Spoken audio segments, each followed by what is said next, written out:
I'm William Huck, H-U-C-K, from Springfield, Illinois. This is my son, Eric. That's E-R-I-C-K, and I'm from Chicago. Okay, gentlemen.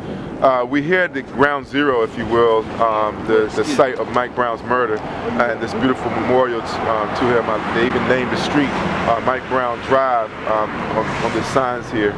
But what brings you out to this site today? For me, this is the third time that I've been here. I was here 2 days after it happened to pay my respects and to basically show some solidarity with the folks that are experiencing injustice, which continues now. And I'm pretty upset about it. And I wanted my sons also to be a party to the history that is in the making here and continues to be in the making.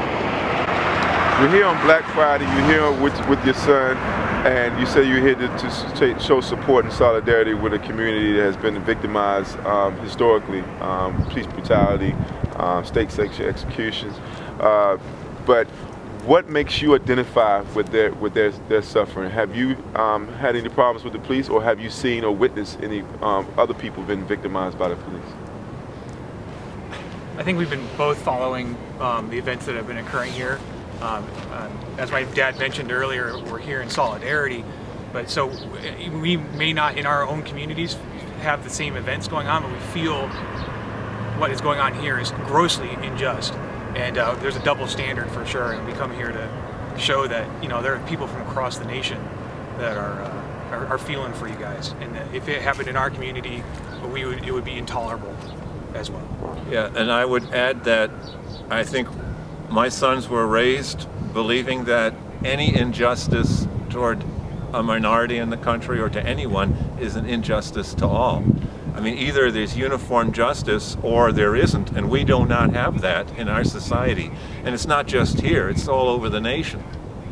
Yeah, we have over 100 cities involved in the uprisings right now, and you just paraphrased Martin Luther King when he said that a threat to justice anywhere is a threat to justice everywhere. And so we thank you for your do somethingness. This is a beautiful moment to see your support and that of your sons as well. But let me ask you this: do you think that Prosecutor McCulloch, when he scheduled the press conference announcing the non-indictment verdict, 8:30 at night, had anything to do with inciting the response that they got with a late night press conference? It's a continuing trend of bizarre and obfuscating like events. It's not due process. It's manipulated and it's unfair, and it's definitely manipulative. All right, either he is incredibly inept as a prosecutor. Well, actually, he would be a great defense attorney. I mean, heck, if I were in trouble with the law, and I wouldn't need a lawyer if I had him as a prosecutor.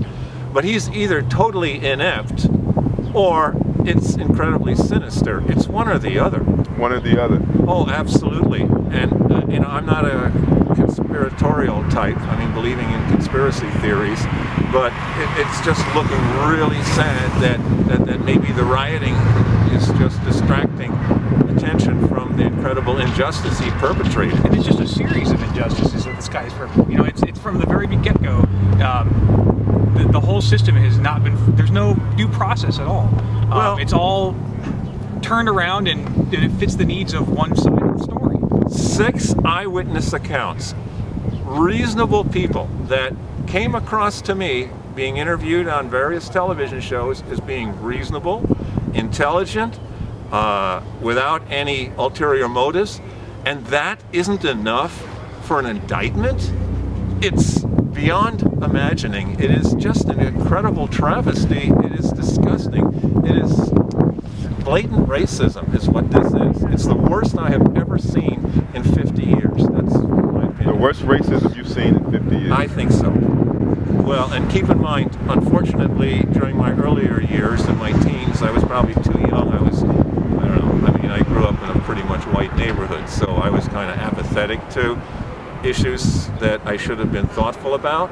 But I'm thinking during the last 50 years, since Martin Luther King and the Civil Rights Movement, that there would have been some progress. But here you see, we're back in 1963 and 1964.